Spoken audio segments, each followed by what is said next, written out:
নমস্কার। কথায় কথায় কথামৃত অনুষ্ঠানের ৩২০তম পর্বে আপনাদের স্বাগত।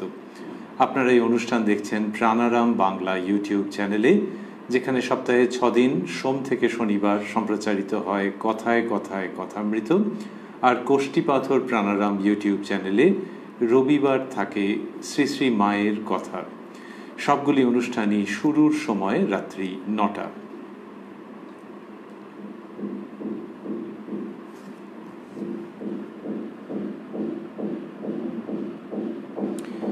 শ্রী শ্রী রামকৃষ্ণ কথামৃততে আমরা আগের দিন ছিলাম এবং আজকেও সানন্দে অবস্থান করব ১১ই অক্টোবর ১৮৮৪ প্রসঙ্গে। বেলা ২টোর পরে কোনো একটি সময়ে শ্রীরামকৃষ্ণ দক্ষিণেশ্বরে তার নিজের ঘরে উপবিষ্ট রয়েছেন। আমরা সেই সব প্রসঙ্গ শুনছিলাম বিগত শনিবারের অনুষ্ঠানে, এবং সেখানে কথা হতে হতে শ্রীরামকৃষ্ণ কি অপূর্বভাবে ধর্ম প্রসঙ্গ করছিলেন।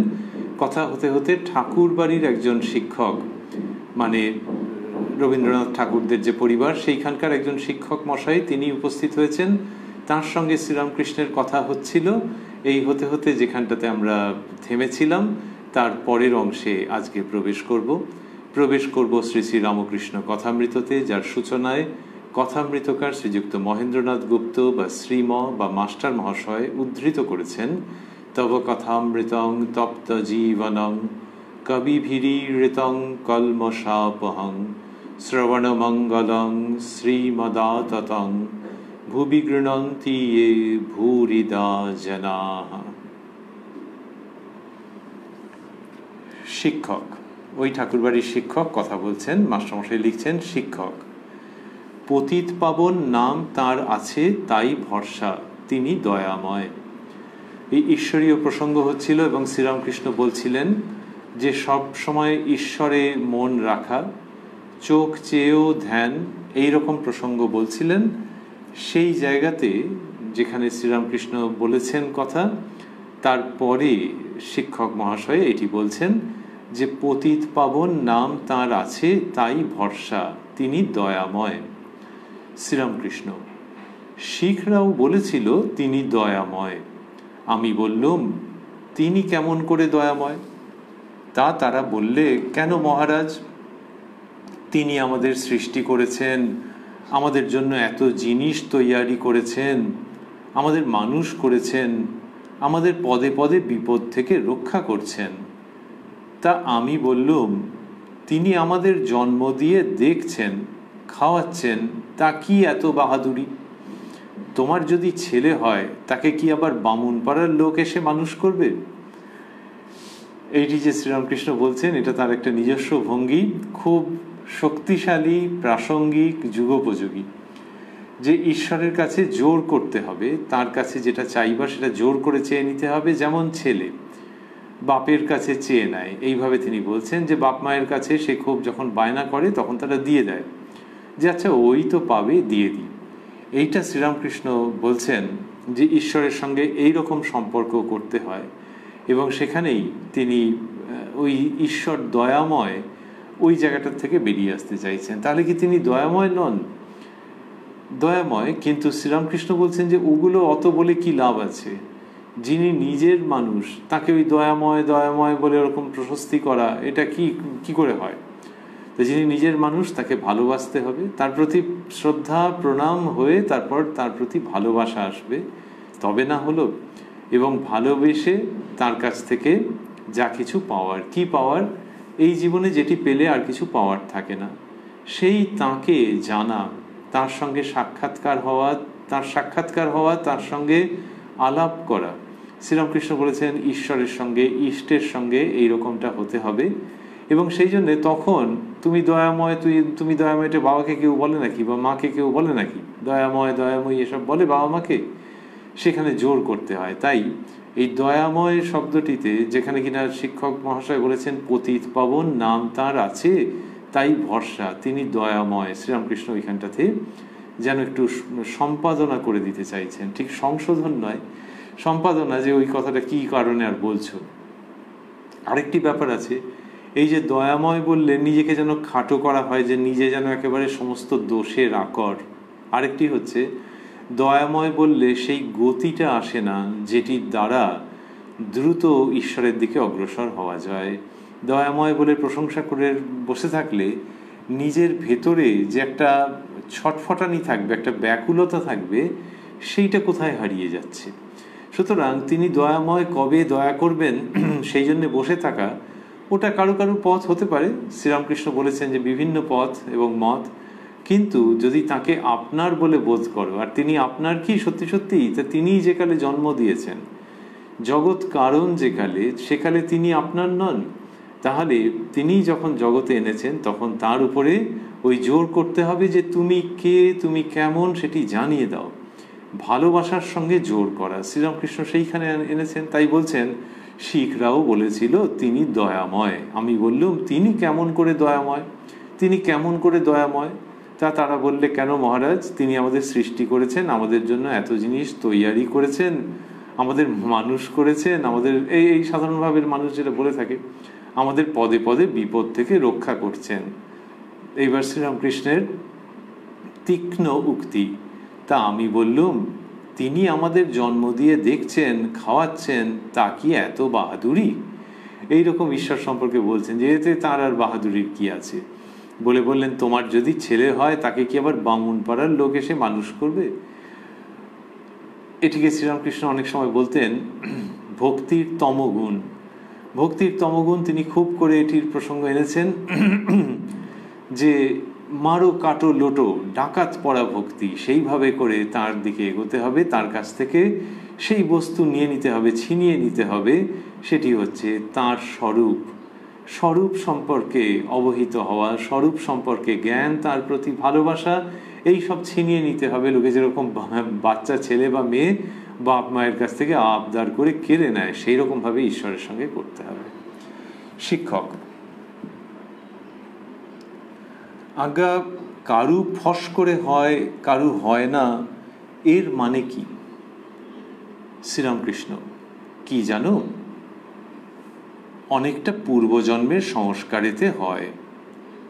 লোকে মনে করে হঠাৎ হচ্ছে। তাহলে শিক্ষক মশাই জিজ্ঞেস করেছেন যে কারু ফস করে হচ্ছে, কারু হচ্ছে না, এর মানে কি?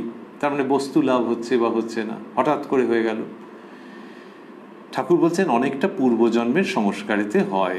লোকে মনে করে হঠাৎ হচ্ছে। একজন সকালে এক পাত্র মদ খেয়েছিল, তাতেই বেজায় মাতাল ঢলাঢলি আরম্ভ করলে। লোকে অবাক, এক পাত্রে এত মাতাল কি করে হলো? একজন বললে ওরে সমস্ত রাত্রি মদ খেয়েছে। শ্রীরামকৃষ্ণ যখন বলেন তখন কি সুন্দর মজার উদাহরণ চলে আসে, এবং সেটা দিয়ে কত সুন্দর করে বোধগম্য হচ্ছে যে এক পাত্র মদ খেয়ে এরকম অবস্থা হয়েছে। আর যখন বলছেন তখন উপযুক্ত বিশদেও যাচ্ছেন, যেমন যেমন বিশদ করা দরকার সেরকম সেরকম যাচ্ছেন। এবং মদ খেয়ে কি করছে, মানে প্রচন্ড নেশা, সেটা বোঝাচ্ছেন কি করে? বলছেন তাতেই বেজায় মাতাল ঢলাঢলি আরম্ভ করলে। লোকে অবাক যে কি রে, এক পাত্র মদ খেয়ে এরকম। একজন বললে ওরে সমস্ত রাত্রি মদ খেয়েছে। সুতরাং যাকে দেখা যাচ্ছে যে ফস করে হয়ে গেছে, শিক্ষক মশাই যেটা বলছেন সেটা হচ্ছে পূর্বজন্মের সংস্কার। আগের জন্মে যা করা আছে সেইটার তো এই জন্মে তার ফল প্রসব হয়। সেই প্রসঙ্গে আসছেন শ্রীরামকৃষ্ণ যে সেই জন্য এই জন্মে মনে হচ্ছে হঠাৎ করে হয়ে গেল। আরো উদাহরণ দিচ্ছেন, হনুমান সোনার লঙ্কা দগ্ধ করলে, লোকে অবাক, একটা বানর এসে সব পুড়িয়ে দিলে। কিন্তু আবার বলেছে আদত কথা এই, সীতার নিঃশ্বাসে আর রামের কোপে পুড়েছিল। এটি অপূর্ব যে দৃশ্য, তো সেই হনুমানজি তিনি এটি করছেন, হনুমান সোনার লঙ্কা দগ্ধ করলে, পুরো পুড়িয়ে দিল। লোকে অবাক, একটা বানর এসে সব পুড়িয়ে দিলে। তো বলছেন যে এখানে কার্যকারণ বুঝতে হবে। কিন্তু আবার বলেছে, মানে এই ব্যাখ্যা আছে, আদত কথা এই, মানে আসল কথাটি হচ্ছে এইরকম, আসল কথাটি এই, সীতার নিঃশ্বাসে আর রামের কোপে পুড়েছিল। মা সীতার দীর্ঘ নিঃশ্বাস আর রামচন্দ্রের ক্রোধ কোপ, সেইখানে লঙ্কা পুড়েছিল, হনুমান নিমিত্ত মাত্র। সুতরাং হনুমান যখন করছেন ওটি, তখন তার ক্ষমতাতেই হচ্ছে, এরকম ভাবে বলা যাবে না। তাই কার্যকারণ সবটা না জানা থাকলে সিদ্ধান্তে উপনীত হতে ভুল হতে পারে, বা সিদ্ধান্ত করাই যাবে না হয়তো।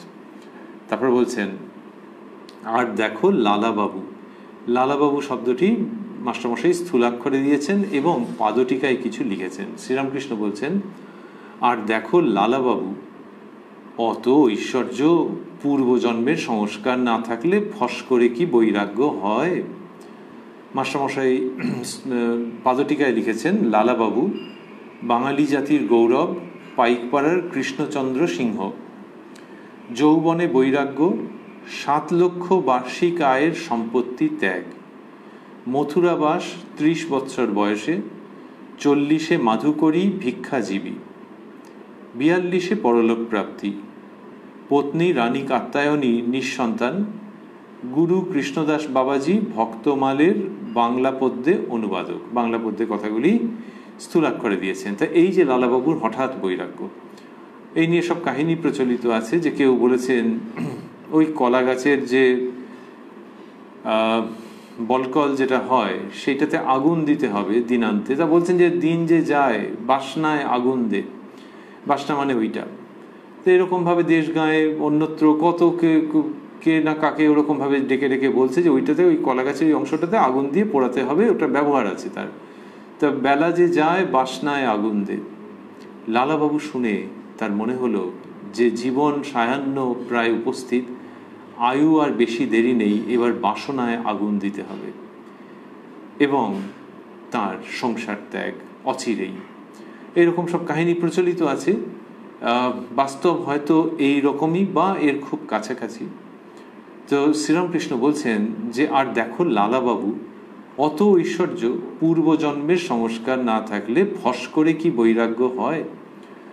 আর রানী ভবানী, রানী ভবানী শব্দ দুটি স্থূলাক্ষরে, আর রানী ভবানী মেয়ে মানুষ হয়ে এত জ্ঞান ভক্তি, রানী ভবানীর অতুল কীর্তি, তো মেয়ে মানুষ, তো সে কি করে করলো? তাহলে হচ্ছে যে পূর্বজন্মের কিছু করা আছে সেটা জানা নেই, তো তার ফলে এরকম হচ্ছে। আবারও আমরা স্মরণ করছি যে ঠাকুরবাড়ির ওই শিক্ষক মহাশয়ের প্রশ্ন ছিল যে আজ্ঞা কারু ফস করে হয়, কারু হয় না, এর মানে কি? যতটা অবধি আমরা শুনলাম। তারপর শ্রীরামকৃষ্ণ বলছেন, শেষ জন্মে সত্যগুণ থাকে, ভগবানে মন হয়, তার জন্য মন ব্যাকুল হয়, নানা বিষয়কর্ম থেকে মন সরে আসে। শেষ জন্মে সত্যগুণ থাকে, কথাগুলি স্থূলাক্ষরে দেওয়া আছে যে যখন শেষ জন্ম তখন ওই সত্যগুণ থাকছে, কিন্তু আবারও ওই জন্মেই যে কিছু করে এরকম একটা অবস্থা হয়েছে এটা দেখা নাও যেতে পারে, কিন্তু আগে আগে হয়ে করা আছে সেই জন্য, এবং শেষ জন্মে সত্যগুণ আসছে। বলছেন শেষ জন্মে সত্যগুণ থাকে, ভগবানে মন হয়, তার জন্য মন ব্যাকুল হয়, নানা বিষয়কর্ম থেকে মন সরে আসে। তাহলে ভগবানে মন হচ্ছে যে শুনছে হয়তো অনেকেই, কিন্তু একজনের খুব ওইদিকে মনটা টানছে। এ ব্যাখ্যা করা যাচ্ছে না যে তার বাড়িতে তার পরিবারের মধ্যে এই ভাব কারুর ছিল বা আছে বলে তো কিছু জানাই যায় না। তাহলে তো দৈনন্দিন কাজকর্মে কিছু না কিছু প্রকাশ হতো, কই দেখতে পাওয়া তো যাচ্ছে না। কিন্তু এর হলো ভগবানে মন হলো, তার জন্য মন ব্যাকুল হয়। ঈশ্বরের জন্য মন ব্যাকুল হচ্ছে কেন যে কি জানি, কোনো প্রাপ্তিযোগ তো আলাদা করে কিছু নেই। তো সেরকম যার হচ্ছে তার বুঝতে হবে যে এটা শেষ জন্ম, যে ঈশ্বরের জন্য মন ব্যাকুল হচ্ছে, মনের মধ্যে একটা ব্যাকুলতা আসছে, মনের মধ্যে একটা বিরহের ভাব আসছে। ইষ্ট প্রাপ্তি যখন হচ্ছে না তখন মন কাতর হয়ে যাচ্ছে। এগুলো হচ্ছে কি করে এমনিতে ব্যাখ্যা পাওয়া যাচ্ছে না, কিন্তু ওই শেষ জন্ম, আগের জন্মে করা আছে। শেষ জন্মে সত্যগুণ থাকে, ভগবানে মন হয়, তার জন্য মন ব্যাকুল হয়, নানা বিষয়কর্ম থেকে মন সরে আসে। এইবারে বিষয়কর্ম থেকে যে মন সরে আসা, এই প্রসঙ্গটি নিয়ে আরেকজনের কথা বলছেন। কৃষ্ণদাস পাল এসেছিল, কৃষ্ণদাস পাল এসেছিল, দেখলাম রজগুণ, তবে হিন্দু, জুতো বাইরে রাখলে, একটু কথা কয়ে দেখলুম ভিতরে কিছুই নাই। জিজ্ঞাসা করলুম মানুষের কি কর্তব্য? তা বলে জগতের উপকার করব। আমি বললুম হ্যাঁ গা, তুমি কে আর কি উপকার করবে, আর জগৎ কতটুকু গা যে তুমি উপকার করবে? কৃষ্ণদাস পাল বিখ্যাত বাগ্মী, সমাজে মান্যগণ্য ব্যক্তি, তো তিনি এসেছেন। শ্রীরামকৃষ্ণ বলছেন দেখলাম রজগুণ, এতে এত আক্ষেপের কি আছে? কত মানুষেরই তো রজগুণ থাকে, কিন্তু যার ভেতরে শক্তি রয়েছে, ওই যে তিনি বাগ্মী, তাকে অনেকে মানেন, সম্মান করেন, সেই তিনি চাইলে ঈশ্বরের দিকে দ্রুত এগোতে পারেন। কিন্তু দেখো রজগুণের আবরণ রয়েছে, তার মানে আরও কাজ করবেন, আরও সুনাম হবে, এইসব। সেইখানে শ্রীরামকৃষ্ণের আক্ষেপ, দুঃখ। কৃষ্ণদাস পাল এসেছিল, দেখলাম রজগুণ, তবে হিন্দু, জুতো বাইরে রাখলে। ওই ব্রাহ্ম সমাজের তো প্রভাব, সেখানে বলছেন যে হিন্দু। একটু কথা কয়ে দেখলুম ভিতরে কিছুই নাই। জিজ্ঞাসা করলুম মানুষের কি কর্তব্য। শ্রীরামকৃষ্ণ মাঝে মাঝে এটা জিজ্ঞাসা করতেন। কৃষ্ণদাস বলেছেন যে জগতের উপকার করব। তখন ঠাকুর শ্রীরামকৃষ্ণ বলছেন যে হ্যাঁ গা, তুমি কে আর কি উপকার করবে? আর জগৎ কতটুকু গা যে তুমি উপকার করবে? তাহলে জগতের উপকার করা উচিত নয়?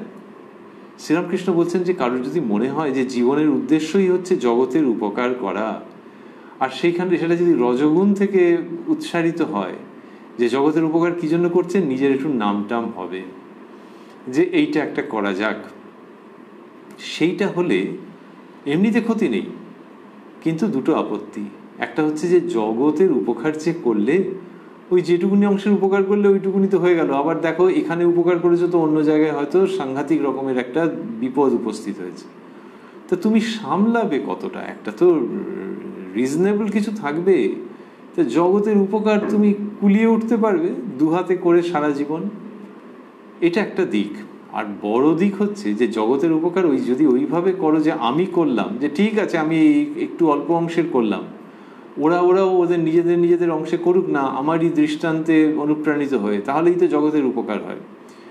এইটা যদি মনে হয় যে আমি করলাম, তাহলে ওই কাজটা থাকবে না, ওর স্থায়ী ফল হবে না, আর তোমার জীবনের যে উদ্দেশ্য সেখান থেকে তুমি সরে যাবে। তোমার জীবনের উদ্দেশ্য ঈশ্বর দর্শন করা, ঈশ্বর লাভ। শ্রীরামকৃষ্ণ এটি ঘুরে ফিরে বলেছেন যে মানুষ জন্ম যখন পেয়েছো তখন এইটাই হচ্ছে তোমার উদ্দেশ্য। তাই বলে কি অন্যের উপকার করাকে তিনি একেবারে উপেক্ষা করেছেন যে তাদের যা হয় হোক, তুমি নিজের কোনো রকমভাবে মুক্তি হাসিল করে নাও, তা কেন? শ্রীরামকৃষ্ণ বলছেন যে বাগানে এসেছো, আম খেয়ে যাও, আম বাগানে। খুব মেজাজের গল্প, খুব প্রসন্ন উপভোগের গল্প। বাগানে এসছো, মেজাজে আম খেয়ে যাও, কতগুলো পাতা ডালপালা এসব জানবার দরকার কি? আবার অন্যত্র বলেছেন যে বাবুর সঙ্গে যদি আলাপ করতে পারো তাহলে সবই জানা হয়, তার আগে বাবুর কখানা বাড়ি, কি কাগজপত্র আছে, কোম্পানির কাগজ, এইসব খোঁজ নিয়ে কি দরকার? বাবুর সঙ্গে আগে আলাপ করে ফেলো না। সুতরাং জগতের উপকার যদি একটা থাকে, মানুষ তো তার মধ্যে কোমলতা আছে, কোমলতা না থাকলে কিসের মানুষ? তো সেখান থেকে তার যদি জগতের দুঃখ কষ্টে পীড়িত হয়, তাহলেও তার যে নিজের জীবনের উদ্দেশ্য ঈশ্বর দর্শন, সেইটিতেই সে দৃঢ় প্রতিষ্ঠিত থাকবে। কারণ এই নিজের মুক্তি চাওয়া, নিজের আধ্যাত্মিক কল্যাণ চাওয়া কোনো বাসনার মধ্যে নয়। ওই একটু এগুলোই লোকে বুঝতে পারে যে ত্যাগের বর্ণে সবটা রঞ্জিত। নিজের দেহ পর্যন্ত এক সময় ভুল হয়ে যায়, তাহলে আবার কিসের বাসনা? সুতরাং এটা বাসনার মধ্যে পড়ছে না। আর কি হচ্ছে যে তার সঙ্গে যদি পরিচয় হয়ে যায়, আর এই সাধকের যদি জগতের দুঃখে মন কাঁদে, তাহলে সেই ইষ্টের সঙ্গে তার সাক্ষাৎকারের দ্বারাই যা কিছু হওয়ার সেটি হবে। তার জন্যে আগে থাকতে ব্যস্ত হতে হবে না। তো এর মনের মধ্যে যদি সদিচ্ছা থাকে, তাহলে সেটি পূর্ণ হবে। যখন উপনিষদের ঋষি বলছেন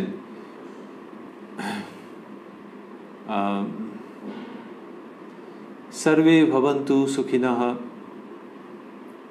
সর্বে নিরাময়াঃ, এই সমস্ত যখন বলছেন, মা কশ্চিৎ দুঃখ ভাগ ভবেৎ, তো এই যে প্রার্থনা করছেন যে সকলেই নিরাময় হোক, কারুর যেন দুঃখ ভোগ না হয়,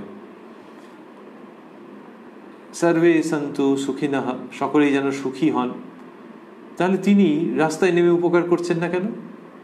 তিনি কোনো ভলান্টারি প্রতিষ্ঠানের সঙ্গে নাম লেখাচ্ছেন না কেন? এরকম প্রার্থনা করছেন। তো এই প্রার্থনার শক্তি আছে। তিনি জানেন যে তার দ্বারা যেটি করা সম্ভব ঋষি, সেটি হচ্ছে ওই প্রার্থনা। তার শক্তি আছে, প্রার্থনার শক্তি নেই। তো যখন প্রার্থনা করা হচ্ছে যে সকলেই যেন সুখী হয়, কারোর যেন কোনো দুঃখ না হয়, সকলে যেন নিরাময় হয়, তখন সেটা সমাজসেবা নয়? কিন্তু তার আগে মনের একটা অবস্থা লাভ করছেন। সে অবস্থা লাভ না হলে আর প্রার্থনার কোনো কাজ হবে নাকি?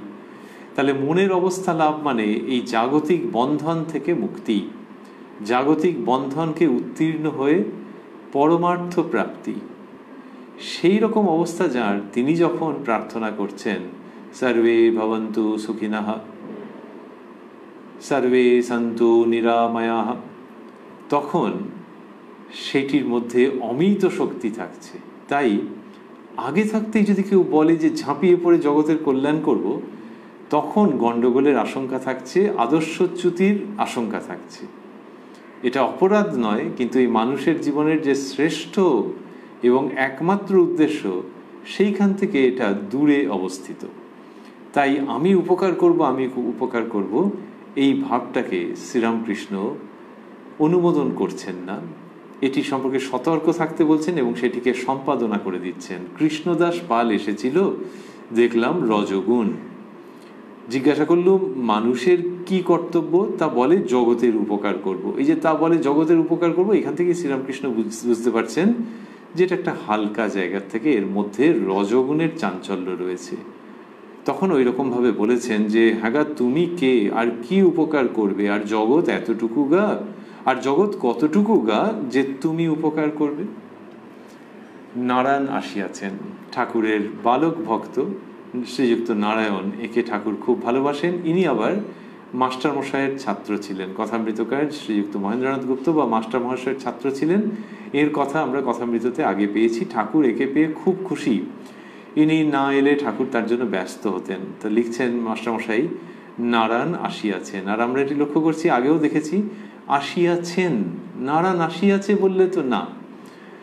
তো একটি হচ্ছে যে ঠাকুর তাকে অত ভালোবাসেন, তাহলে মাস্টারমশাই এরমভাবে লিখছেন। আর লিখছেন কখন? অনেক সময়ের ব্যবধানে। এই নারায়ণ এর বাড়ির লোক খুব লাঞ্ছনা করতেন ঠাকুরের কাছে আসার জন্যে। আর তার বস্তু লাভ কি হয়েছিল সেটা ঠাকুর জানতেন, কিন্তু নারায়ণচন্দ্রের কি হলো যে অল্প বয়সে দেহত্যাগ হয়েছিল। আর ঠাকুর বারবারই বলছেন তার খুব উচ্চ অবস্থা। এইবার শ্রীম যখন কথামৃত রচনা করছেন, এইসব ঘটনার তো অনেক পরে, তখন যখন তিনি নারায়ণকে দেখছেন যার দেহত্যাগ হয়ে গেছে এবং যার সম্পর্কে ঠাকুর অত কিছু বলেছিলেন, সেইখানে তাকে ওই আপনি বোধক যে সম্বোধন সেইটি করছেন যে নারায়ণ আসিয়াছেন। আর কি, আর হচ্ছে নারায়ণ আসিয়াছে, এটা যদি হঠাৎ করে লেখেন তখন মনে হতেই পারে যে আচ্ছা একে এরম লিখলেন কেন? তারপরে খোঁজ খবর করে জানা গেল ও এ তো প্রত্যক্ষ ছাত্র, ওই জন্য লিখেছেন। মাস্টারমশাই নিজে আত্মগোপন করেছেন। মহেন্দ্রনাথ গুপ্ত লেখেননি, শ্রীম লিখেছেন। ভেতরে শ্রীম না, নেই, ভেতরে মাস্টার, আবার মাস্টারও সব জায়গায় নেই, মণি, নানান রকম স্তরের মধ্যে দিয়ে বা স্তরের নিচে আবরণ তিনি নিজেকে গোপন করেছেন, ছদ্ম থেকেছেন নিজে। উদ্দেশ্য হচ্ছে ঠাকুর শ্রীরামকৃষ্ণই যাতে প্রকাশিত হন, তার উপরে যাতে মানুষের নজর না পড়ে। তা সেখানে নারায়ণ আসিয়াছে বললে তো আবার এই কে লিখছে, কে এর মাস্টার, এসব সন্ধান হবে, কোনো দরকার নেই।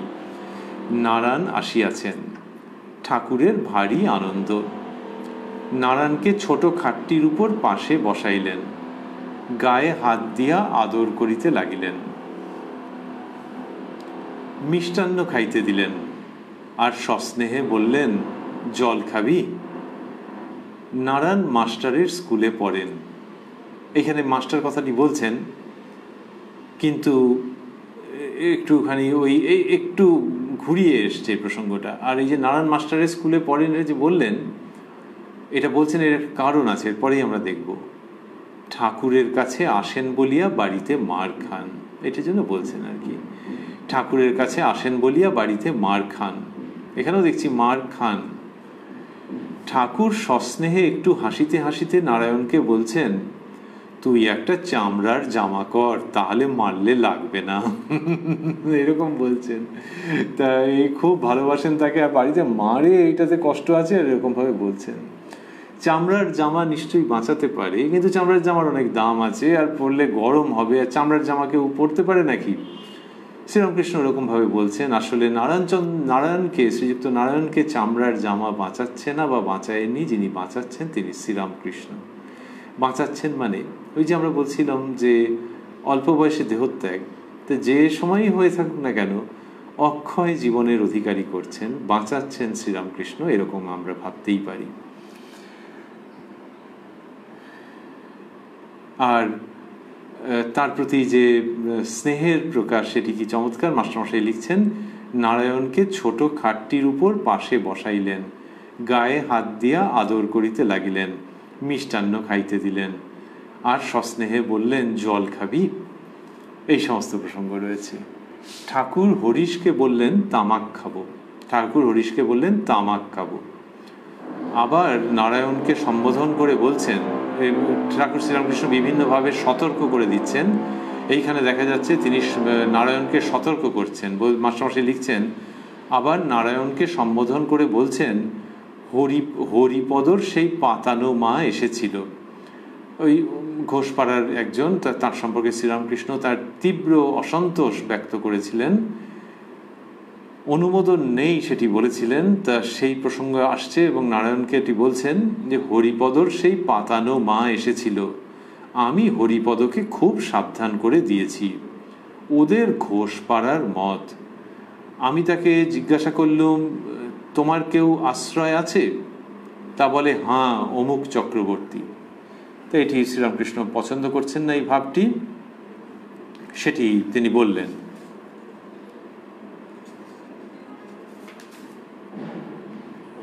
শ্রীরামকৃষ্ণ মাস্টারের প্রতি, আহা নীলকণ্ঠ সেদিন এসেছিল। এর আগের আমরা শুনেছি 5ই অক্টোবরের প্রসঙ্গ। তা শ্রীযুক্ত নীলকণ্ঠ মুখোপাধ্যায়, বিখ্যাত যাত্রা ব্যক্তিত্ব আজকাল আমরা যেরকমভাবে বলে থাকি, তিনি এসেছিলেন এবং ঠাকুরের সঙ্গে অপূর্ব কথোপকথন হয়েছিল। নীলকণ্ঠ বুদ্ধিমান ভক্তিমান মানুষ, আর ঠাকুরের কাছে তিনি যে সম্পদ পাচ্ছিলেন সেটি তো অতুলনীয়। তো সেই নীলকণ্ঠের প্রসঙ্গ শ্রীরামকৃষ্ণ করছেন এবং মাস্টারমশাইকে বলছেন, আহা নীলকণ্ঠ সেদিন এসেছিল, এমন ভাব, আর একদিন আসবে বলে গেছে, গান শোনাবে, আজ ওদিকে নাচ হচ্ছে, দেখো গে, যাও না। রামলালকে, তেল নাই যে ভাঁড় দৃষ্টে, কই তেল ভাঁড়ে তো নাই। এরকম কিছু কিছু ছোট ছোট ঘটনা মাস্টারমশাই তুলে ধরেছেন বা উল্লেখ করেছেন যে শ্রীযুক্ত রামলাল অর্থাৎ তার ভাইপো ভ্রাতুষ্পুত্র, তাকে বলছেন তেল নাই যে, কই তেল ভাঁড়ে তো নাই। ওই ভাঁড়টি দেখে ওরকম ভাবে বলছেন। এটা কেন মাস্টারমশাই দিচ্ছেন? এইটা একটা হতে পারে যে কথামৃতের মধ্যে তো নাট্যগুণ রয়েছে। এমনিতে যে কেউ পড়বেন তারই হয়তো মনে হবে যে এক্ষুনি এটিকে নাটক করে ফেলা যায়, এটিকে চলচ্চিত্রায়িত করতে পারা যায়। এইবার নাটক চলচ্চিত্র যাই বলি না কেন, আমরা করতে গেলে শুধু সংলাপ থাকলে তো হবে না, মানে ধর্ম প্রসঙ্গের সংলাপ, তার সঙ্গে আরো তো কিছু দরকার দৈনন্দিন জীবনযাপনের। তা না হলে একটা গল্পের মতো তত্তর করে এগোবে কি করে? কথামৃতের মধ্যে বিভিন্ন সময় দেখা যায় যে ওই শ্রীরামকৃষ্ণের দৈনন্দিন জীবনের খুঁটিনাটি খুব অল্প করে দিয়ে রাখা আছে। এই যে বলছেন তেল নাই যে, কই তেল ভাঁড়ে তো নাই, এইটির দ্বারা একটা ওরকম ইঙ্গিত রয়েছে ভবিষ্যতে ঠাকুর শ্রীরামকৃষ্ণের ইচ্ছায় মাস্টারমশাইয়ের লেখনী সূত্রে এই যে কথামৃত উপস্থাপিত হয়েছে, এটিকে অবলম্বন করে অডিও ভিজুয়াল কত কত সৃষ্টি যে হতে পারে তা আমরা কল্পনা করতে পারি। সেটি এখানে মাস্টারমশাই যে বিশদগুলো দিয়েছেন, ডিটেলগুলো দিয়েছেন, সেগুলি ওই রকম সৃজনশীল কাজে যে প্রভূত উপকারে আসবে তাতে কোনো সন্দেহ নেই। এইবার ঠাকুর শ্রীরামকৃষ্ণ পাদচারণ করিতেছেন, কখনো ঘরের ভিতর, কখনো ঘরের দক্ষিণ দিকের বারান্দায়, কখনো বা ঘরের পশ্চিম দিকে গোল বারান্দাটিতে দাঁড়াইয়া গঙ্গা দর্শন করিতেছেন। তো এই দুপুরবেলা হয়েছে, তো মাস্টারমশাই লিখছেন, এখন ঠাকুর শ্রীরামকৃষ্ণ পাদচারণ করিতেছেন, কখনো ঘরের ভিতর, কখনো ঘরের দক্ষিণ দিকের বারান্দায়। দক্ষিণ দিকের বারান্দা মানে কোনটি? ওই মা কালীর মন্দিরের দিকে যে বারান্দা। কখনো বা ঘরের পশ্চিম দিকের গোল বারান্দাটিতে দাঁড়াইয়া, মানে গঙ্গার সবচেয়ে কাছে যেটি, কখনো বা ঘরের পশ্চিম দিকের গোল বারান্দাটিতে দাঁড়াইয়া গঙ্গা দর্শন করিতেছেন। কিয়ৎক্ষণ পরে আবার ছোট খাটটিতে বসিলেন। বেলা 3টা বাজিয়া গিয়াছে। ভক্তেরা আবার মেঝেতে আসিয়া বসিলেন। আমরা স্মরণে রাখছি 11ই অক্টোবর 1884 প্রসঙ্গ। তাহলে শীতকাল, দুপুরবেলা, কিন্তু ঠাকুরের ঘুম নেই। তিনি ঠিক ঘুমন না এবং ঘুমোতেও দেন না। জন্ম জন্মান্তরের নিদ্রা থেকে তিনি মানুষকে জাগ্রত করে তোলেন। কিয়ৎক্ষণ পরে আবার ছোট খাটটিতে বসিলেন। বেলা 3টা বাজিয়া গিয়াছে। ভক্তেরা আবার মেঝেতে আসিয়া বসিলেন। ঠাকুর ছোট খাটটিতে বসিয়া চুপ করিয়া আছেন। একবার ঘরের দেওয়ালের দিকে দৃষ্টিপাত করিতেছেন। দেওয়ালে অনেকগুলি পট আছে। ঠাকুরের বাম দিকে শ্রী শ্রী বীণাপাণির পট, তাহার কিছু দূরে নিতাই গৌর ভক্ত সঙ্গে কীর্তন করিতেছেন। ঠাকুরের সম্মুখে ধ্রুব ও প্রহ্লাদের ছবি ও মা কালীর মূর্তি। ঠাকুরের ডান দিকে দেওয়ালের উপর রাজরাজেশ্বরী মূর্তি। পিছনের দেওয়ালে যিশুর ছবি রহিয়াছে। পিটার ডুবিয়া যাইতেছেন, যিশু তুলিতেছেন। ঠাকুর হঠাৎ মাস্টারকে বলিতেছেন, দেখো, সাধু সন্ন্যাসীর পট ঘরে রাখা ভালো।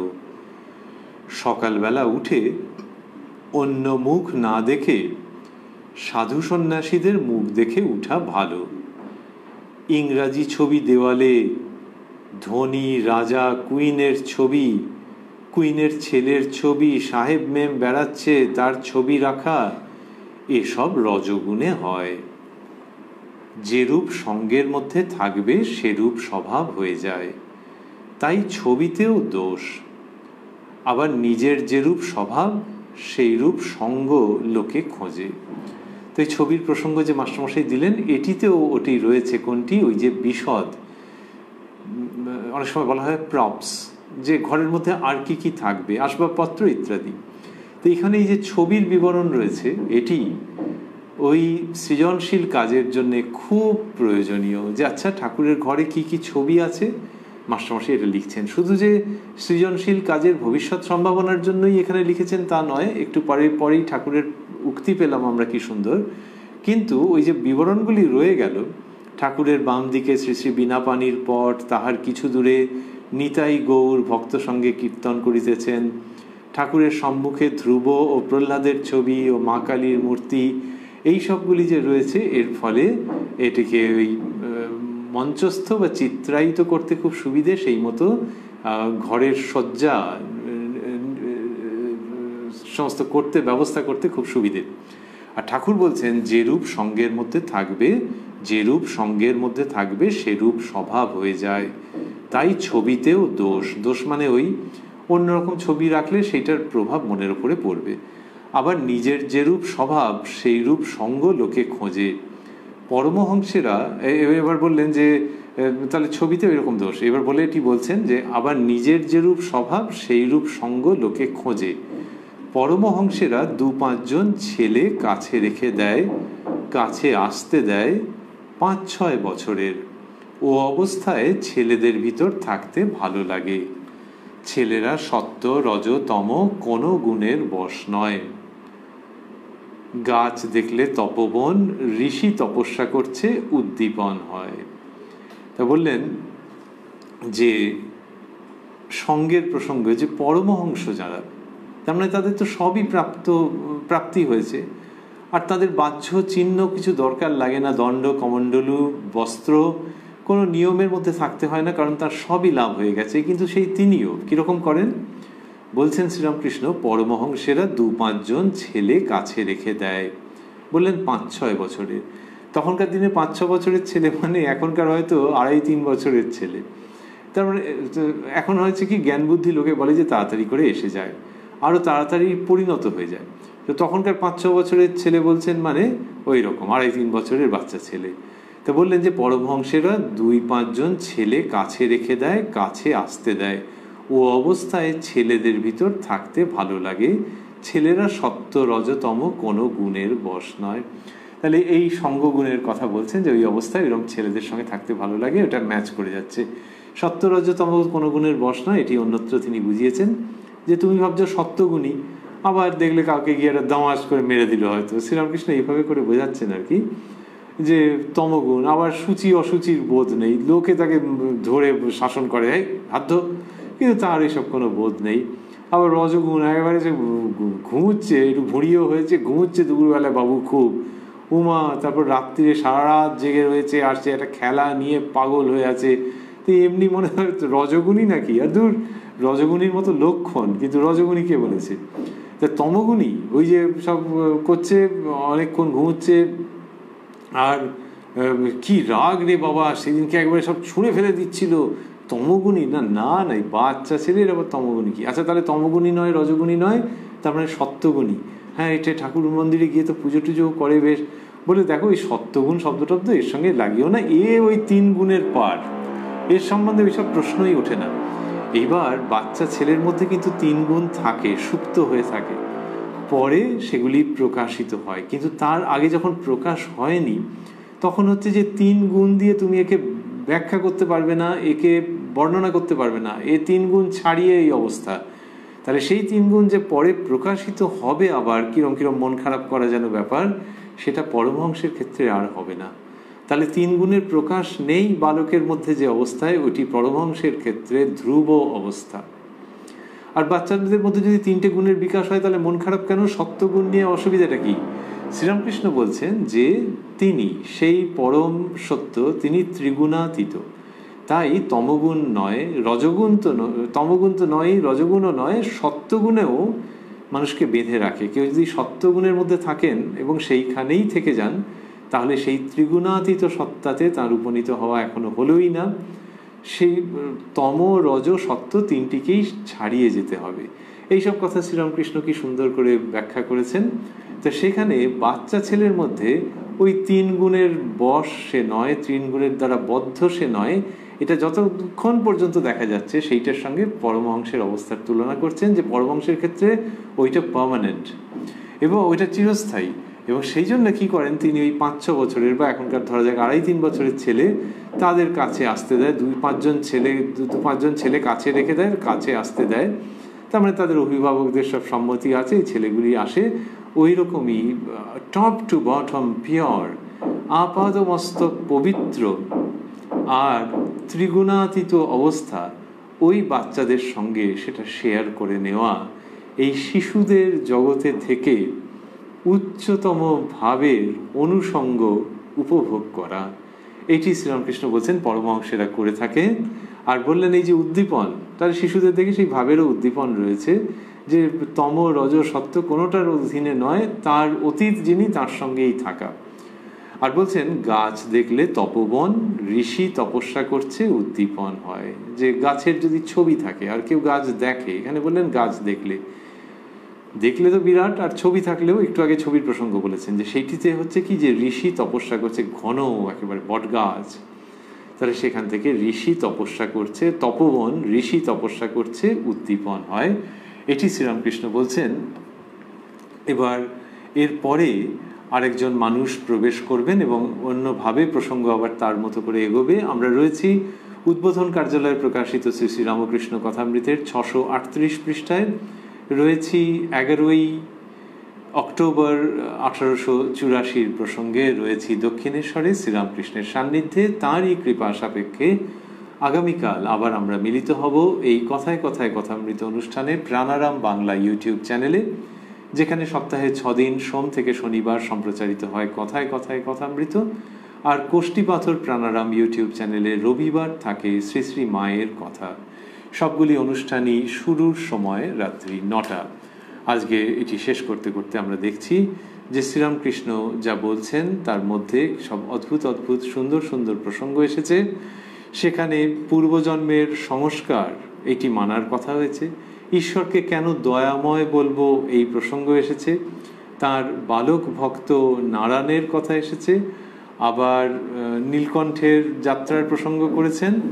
আর কি হলো, আর হচ্ছে যে মাস্টারমশাইয়ের সঙ্গে কথা বলছেন, যেসব ছবি রাখতে হয়, সেই রকম সঙ্গ করতে হয় যার দ্বারা মনের মধ্যে উচ্চভাবে উদ্দীপন হয়। মজার প্রসঙ্গ থেকে গেল যে ওই বালক ভক্ত নারায়ণকে বললেন যে তুই একটা চামড়ার জামা কর, তাহলে মারলে লাগবে না।